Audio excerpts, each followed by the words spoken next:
The following program is brought to you by Pizza Productions.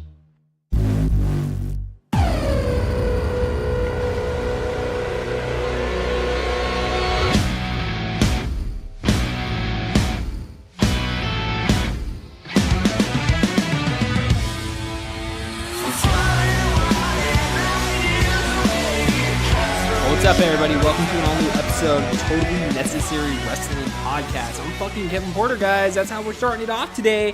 We're dropping F-bombs, because you know what? We're fucking excited for this weekend of professional wrestling, guys. It's the best weekend outside of the weekend prior to WrestleMania, dude. It's the fucking Royal Rumble this weekend, guys. We got a lot of shit to cover this week, dude. We got NXT Takeover Phoenix. We have the WWE Royal Rumble this Sunday, which we will have post shows for both Takeover and the Royal Rumble this weekend. So we will have 2 extra episodes this week there for you guys. I don't know. Oh man, let's just go ahead and start right in, dude. Let's go ahead and cover this past Monday night on Monday Night Raw, guys. So we opened up Monday Night Raw with Vince McMahon, and it was Vince McMahon. No, was it Brock Lesnar that opened up? Yeah, Vince McMahon. Okay. Yeah, let's go and take a look here. So yeah, they had the Martin Luther King Jr. Day air. Oh, Brock Lesnar and Paul Heyman came out. Paul Heyman, cut a promo more or less. I think it was on Finn Balor and shit. I don't know, dude. I don't know. I think Paul Heyman's promos, I mean, while they are good, we've been seeing them since, what is it, 2011 or so? It's kind of the same shtick. It's it's the same shit, dude. So it's all right, I guess. Vince McMahon interrupts, had a really his interaction with the crowd. I didn't like it, dude. I think Vince McMahon on TV needs to stop. I think it really is something they need to reconsider in regards to putting him out there on TV every week. I know they think anytime the ratings go bad, we'll throw Vince on there, and they get a cheap little pop in the ratings. But it's just, I don't know, dude. The dude's over 70. It's he doesn't have. I don't know. It's not the same, dude. And even going into Smackdown this week, what did he contribute to that whole AJ Styles, Daniel Bryan thing outside of him just being, get the fuck in the ring, get the fuck in the ring? It's okay, grumpy old fucking man, shut the fuck up already, okay? So Braun Strowman comes out, and then eventually Finn Balor's in the ring with him as well. And so basically this whole story is, Finn Balor's too small, David versus Goliath and shit, and it's just, dude, I don't know. I fucking haven't we seen this before? I don't know. I didn't really necessarily like the way they opened it, especially what the fuck is Braun Strowman doing out there? What the fuck is Braun Strowman doing out there? Shouldn't this guy be off TV or something? Wasn't he just stripped out of this match? It's just dude, I don't want to see Braun Strowman versus Brock Lesnar. And honestly, I'm kind of sick and tired of Braun Strowman. I don't really think his shtick is that fucking entertaining in the first place. So, we'll see what happens with him on Sunday. We don't know if he's in the Rumble. We don't know if he's going to cause some sort of interference with him and Lesnar. And we're going to see that match, come fucking, February or March or whatever. Fucking Bleacher Report gave that a fucking A. Well, they gave the match of Balor versus Strowman, because that's what eventually it led up to, was a match between Braun Strowman and Finn Balor, which kind of, I don't know, I thought the idea was Braun Strowman wasn't cleared, but a week out, he wrestles a match against Finn Balor.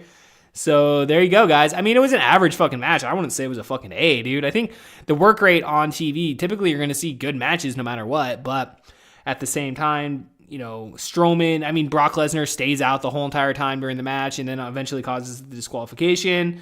I guess I'm hyped for this match. I'm looking forward to Brock Lesnar versus Finn Balor, but this past Monday, I'm glad we only had 1 week build up, because the match hopefully will be good on Sunday, but I don't know if I want to see any of that shit repeated that we saw opening it up this past Monday night, guys. We also saw Bobby Lashley's Intercontinental Championship celebration with him posing off. Him and I don't really have anything against it. Bobby Lashley doing his little pose off and shit. His interaction with Apollo Crews and Lio Rush and everything, it was all right. I don't think it was that great. But eventually we saw Lashley take on Apollo Crews. Lashley got the clear win over Apollo Crews, which he definitely needed. Lashley needs to build up momentum going forward if he wants to be remembered as a great Intercontinental Champion, which don't hold my breath there, but here we go, guys. We saw Seth Rollins take on Drew McIntyre here. Seth Rollins cut a pretty decent promo, I thought. Outside of the whole MLK reference, I kind of thought that was like, okay, yeah, it's MLK Day, guys. You got to include that, right? But he took on Drew McIntyre in what I thought was a pretty fun match. I don't understand how Finn Balor and Braun Strowman gets an A, but Drew McIntyre and Rollins gets a B+. Seth Rollins picks up the win over Drew McIntyre here. I think both of them are going to be heavy favorites coming into Sunday for the Royal Rumble, but Rollins ultimately does pick up the win. In a match I guess I'm lucky I didn't see. We saw the Lucha House Party take on Jinder Mahal and the Singh Brothers, so triple six-man tag action here, guys. Lucha House Party did defeat Mahal and Singh. Apparently got a D+. Nothing really special there. Elias took on Baron Corbin. Look, thankfully I didn't have to fucking see that. How the fuck does Corbin and Elias get a C-, but then the Lucha Party House Party gets a D+? Like, fuck you, Bleacher Report. That's... I question your grading scale, motherfuckers. But yeah, Corbin, again, defeated Elias. It looks like Elias's push is pretty much done. I would say that's like the second time he's lost to Baron Corbin here within this last month. So, hey, Elias, it was fun while it lasted. We saw a moment of bliss basically erupted into a brawl.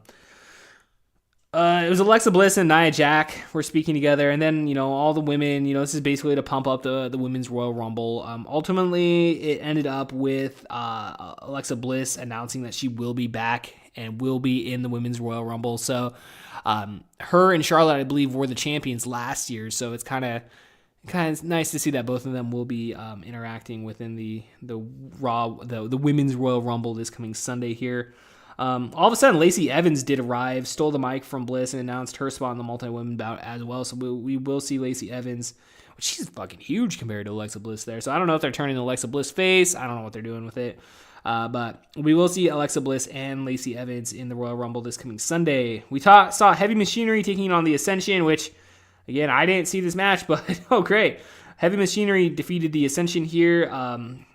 Pretty fucking average match, I would say and assume. I don't know. I mean, Heavy Machinery, I don't think are gonna be pushed to the moon anytime soon, even though they're getting a somewhat of a push in regards to being first featured on their first being featured on the main roster or whatever. So we did see Raw Tag Team Champions Bobby Roode and Chad Gable defend those titles against the Revival. I thought this was a pretty fun fucking match, actually. We saw ultimately Roode and Gable defeat the Revival. I thought it was a pretty fun match here, especially after the rumors ran rampant. Apparently, the Revival after last week's Raw, which I don't know if we covered last week or not, but apparently they asked for their release still in their ring gear. Because apparently Vince McMahon was busy earlier in the day. But, good to see that the Revival are being pushed. And apparently WWE is going to try to, anybody that is disgruntled, they're going to try to make happy and appease them. So I don't know if that's why we see Finn Balor and, the Revival and all these guys. I'm not saying Finn Balor is, disgruntled or anything. But why we're seeing a little bit of a change in regards to who's getting pushed. So then we did see, I believe in the main event was Ronda Rousey and Natalya taking on Sasha Banks and Bayley. This match was what it was. I think it was kind of cool seeing Banks and Bayley take on Rousey and Natalya, but ultimately Banks and Bayley defeated Ronda Rousey and Natalya via submission, with Natalya tapping out to end the match. So this is Ronda Rousey's technically her first loss, I guess. So yeah, we will see Sasha Banks and Ronda Rousey this coming Sunday. I think their feud for the most part, outside of like I think it was was it last week? I don't know. It was like the 1 week where Ronda Rousey's trying to beg for, forgiveness to Sasha Banks or whatever. And it was like, that's fucking stupid. It seems like they kind of turned the corner on that end. And here we are moving into Sunday in regards to their Raw Women's Championship match. Speaking of Women's Championship matches this Sunday, we did see Becky Lynch and Asuka again kick off Tuesday night SmackDown here. Nothing really big to come out of it. I mean, it was just more or less hyping those two. It's good to see that Asuka is not necessarily getting a larger speaking role, as it is somewhat hard to hear or understand her in regards to the language barrier there. But nonetheless, I thought they had a pretty fun interaction. Fucking Charlotte ultimately interrupted both of them.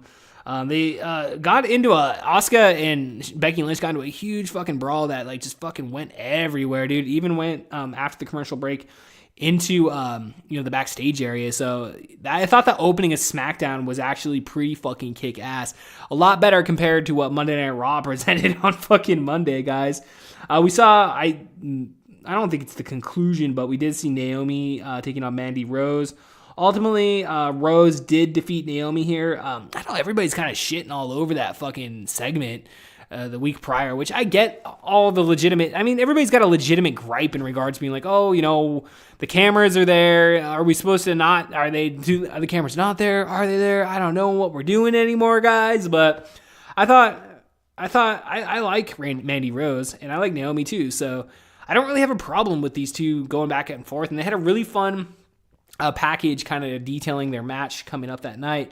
And I thought it was pretty well done, dude. So, I'm again, if this feud continues, I don't really have a problem. I would imagine they're going to have some sort of interaction Sunday and, Mandy Rose eliminating Naomi or vice versa or one of the two. I would assume Naomi gets the upper hand considering she lost on Tuesday. We did see The Miz taking on Cesaro. Pretty fucking average match here. Cesaro defeated The Miz. Ultimately, at the end, we saw Shane McMahon get involved. I guess he was possibly involved throughout. I mean, they were ringside there and shit. So yeah, I mean, Cesaro gets the win. They pick up the win after Sheamus losing last week. Dude, I'm pretty stoked on the Miz Shane McMahon feud. I'm definitely enjoying it. I'm looking forward to their tag team title match this coming Sunday to see ultimately what happens. We saw Mr. McMahon moderate AJ Styles and Daniel Bryan's face to face. AJ Styles, man, they need to write him some better fucking lines, dude, because Daniel Bryan stole the fucking dude. His fucking heel turn has been nothing but gold since he won the championship and knocked fucking AJ Styles in the balls, dude. Dude, he's been killing it, dude. And his promo this past Tuesday night was nothing but fucking gold, guys. AJ Styles, though, I think his lines were pretty fucking weak. That's just WWE writing, though, dude. A lot of times WWE writing is pretty fucking weak altogether. We saw a pretty fun match in Mustafa Ali taking on Samoa Joe. Joe ultimately did defeat Ali. They had a backstage, on-the-street promo of Ali basically hyping up that, hyping his character up and shit. I was, really into it. I was like, oh, fucking Mustafa Ali. I want to see more of you after that video, dude. So ultimately, Joe is proving that he's going to be quite the threat this coming Sunday at the Royal Rumble. So we would see more of his involvement later. So we did see a best in the main event, repeating after what was a fucking classic match the week prior. Best 2 out of 3 falls match, Rey Mysterio taking on Andrade with Selena Vega banned from ringside. This is a pretty good fucking match here. Ultimately, the match was thrown out at 1 fall apiece, so obviously Rey Mysterio and Andrade, hopefully they will continue that feud. Am I hungry right now? Their feud, and hopefully they will see more of that down the road. Ultimately, though, Samoa Joe did get involved, taking out both Andrade and also Rey Mysterio.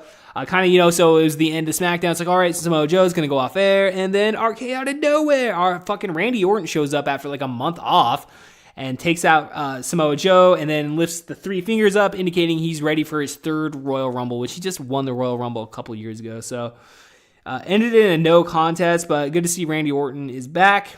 I like Randy Orton. I got nothing wrong to say with the main event from this past Tuesday night. Guys, we move on to Ring of Honor television this past week. Again, we are still emanating from Philadelphia, Pennsylvania, 2300 Arena. God, they run Ring of Honor a lot on the local channels that we have here because you got under the Sinclair banner, they have ours is, the CBS affiliate, then you have the CW affiliate, and then you have we have the sports channel called Stadium or something. I'm sure everybody fucking has it or something similar to it. But they air the last couple weeks. I didn't see this week's episode on there. I thought it was going to air this past weekend, but I just saw the 2 weeks prior, and then they showed some basketball game. I was like, oh, I thought they were going to show the new one, but whatever. So we're going to have a mini tournament to crown a new number 1 contender for Jeff Cobb's World Television Championship. We saw it's 4 men within this tournament, so it's a mini tournament or whatever. We saw Eli Isom with Ryan Nova taking on the Neon Ninja Facade. So apparently this was a rematch from back in May of last year. Apparently that one ended in a no contest when Bully Ray had attacked both men. So this match ended with Eli Isom taking the win at 7 minutes and 32 seconds to advance to the finals here.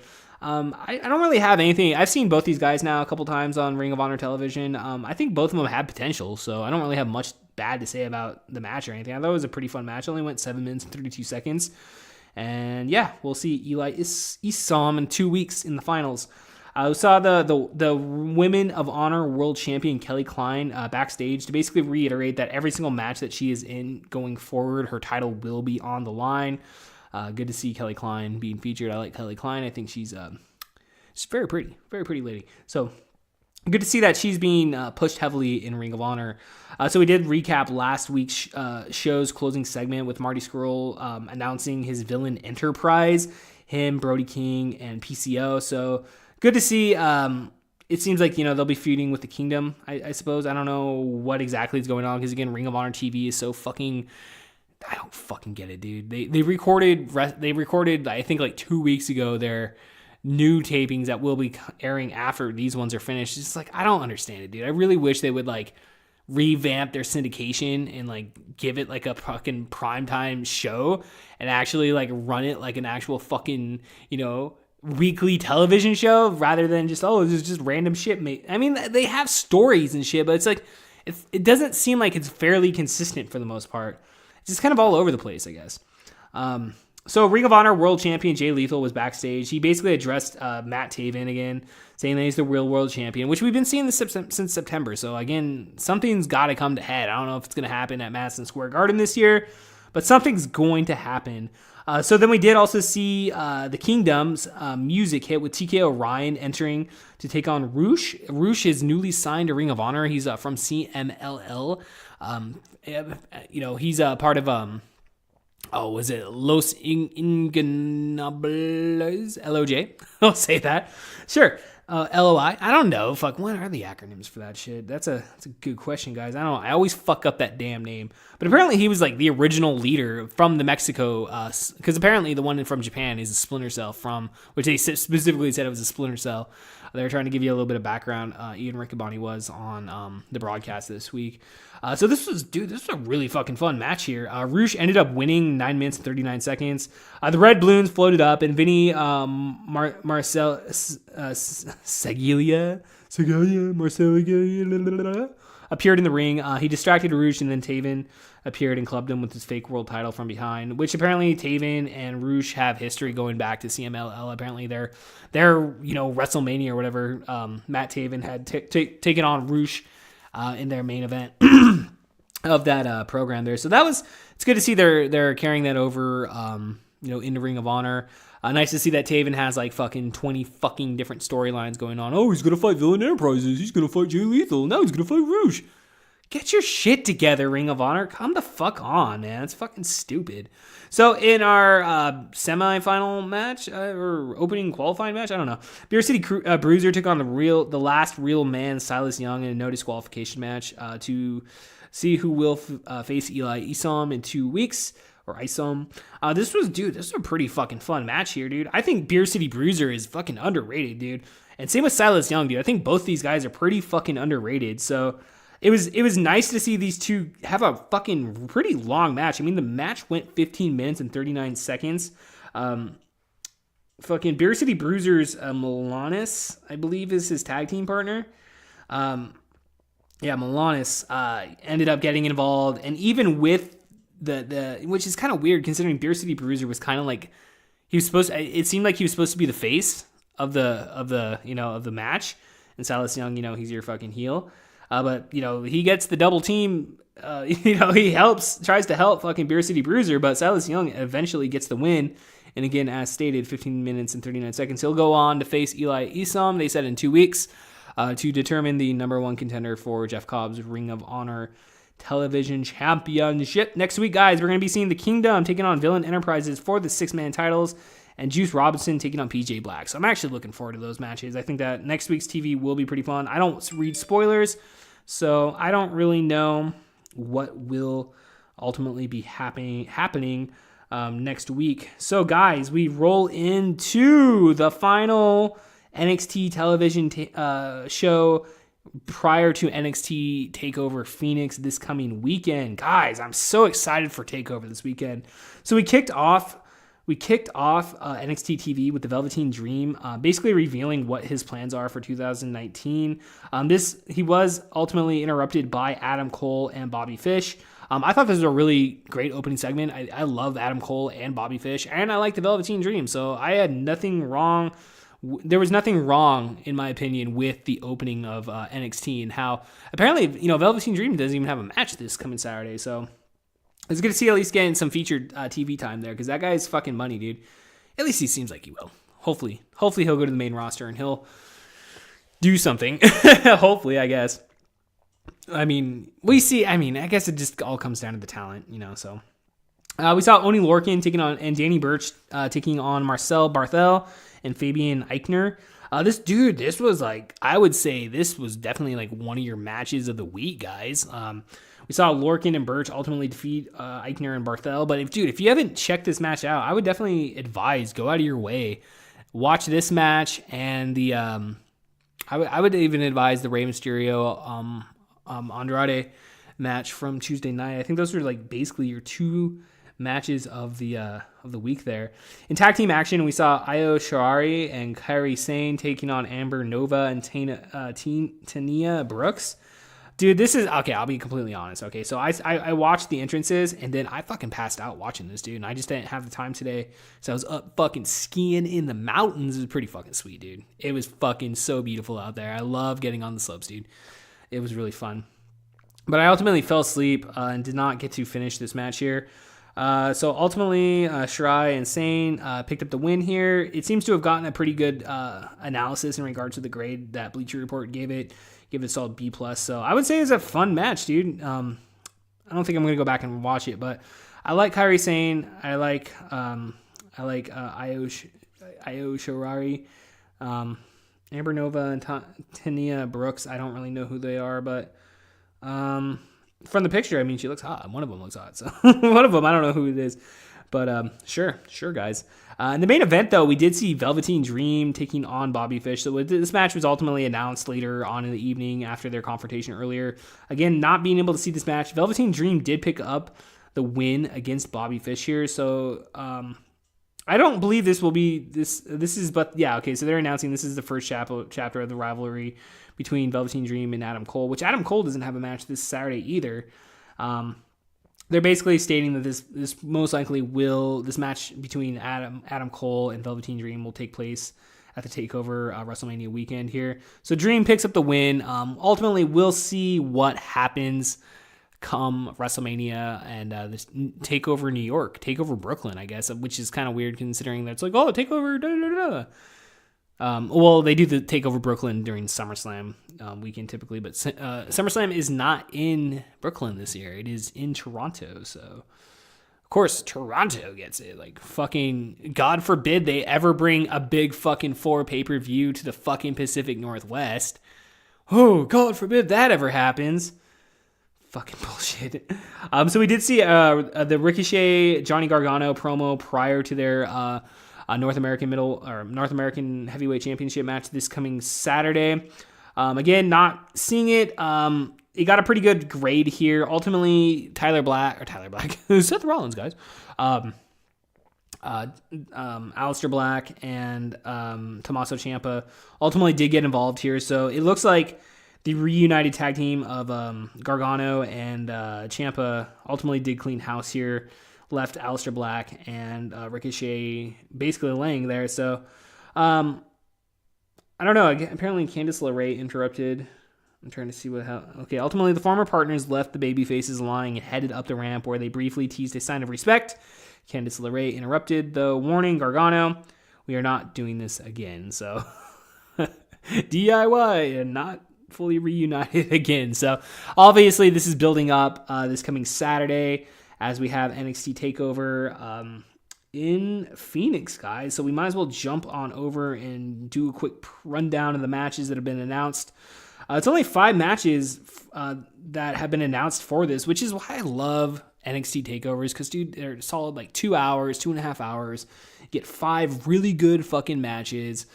So we are going to see Matt Riddle taking on Cassius Ohno in a singles match. I love Matt Riddle. I'm not the biggest Cassius Ohno fan, but I think it's a good first feud for Matt. Within just debuting within the last 4 months or whatever of NXT. We will be seeing Ricochet defending his NXT North American Championship against Johnny Gargano. This should be a pretty good match here. Ultimately, I think this should be. I don't know if we really want to announce who our pick is. I don't think Ricochet is going to drop the title here. I think this is going to be a solid win for him. We are going to see the Undisputed Era, Kyle O'Reilly and Roderick Strong defend against the War Raiders, Hanson and Rowe, for the NXT Tag Team Championships here. I really think that War Raiders, their time is now, dude. I think the Undisputed Era will drop the titles ultimately to the War Raiders this coming Saturday. I think it should be a hell of a match. We're going to see a singles match for the NXT Women's Championship. Shayna Baszler taking on Bianca Belair, which we saw kind of like the main preview of that the week prior on NXT TV with Bianca Belair slapping the shit out of Shayna Baszler and ultimately getting out of Dodge before she got beat up by the rest of the 4 horsewomen. So this should be a good match, dude. I've been nothing but impressed with Bianca Belair. I think she's fucking money. I think she's gonna be a big fucking star. Same with Shayna Baszler, dude. Shayna Baszler, ultimately not necessarily being impressed with her when I first, initially was introduced to her, obviously with everybody else. She's grown on me, guys, especially as champion. And I don't think she loses the championship here. But ultimately, though, Bianca Belair is undefeated. So it's kind of a toss-up in regards to who's going to win that match. But we shall see on Saturday. We are going to see Tommaso Ciampa defend his NXT championship against Aleister Black. Ultimately, I think this is where Ciampa drops the title. Aleister Black will go into WrestleMania as the NXT World Champion. So we will have our post-show for NXT TakeOver Phoenix. Kind of a... listener note. I'm not too sure when that episode is going to be going up. Ultimately, Jessica, we have friends coming over this weekend, guys. So we have a game night planned out for Saturday, and I'm like, man, I want to watch fucking NXT. I guess ultimately, I could put it on during that time, but I think that'd probably be a little rude to my friends that are coming over. So ultimately, I will be watching NXT TakeOver, possibly on a delay. But I promise you that evening, whether I I recorded at midnight, West Coast time or whatever, you will have it by Sunday morning. I give you my word. If not, you'll see it sometime Sunday. Well, no, you should definitely see it on Sunday. By Sunday morning, if not late Saturday night, guys.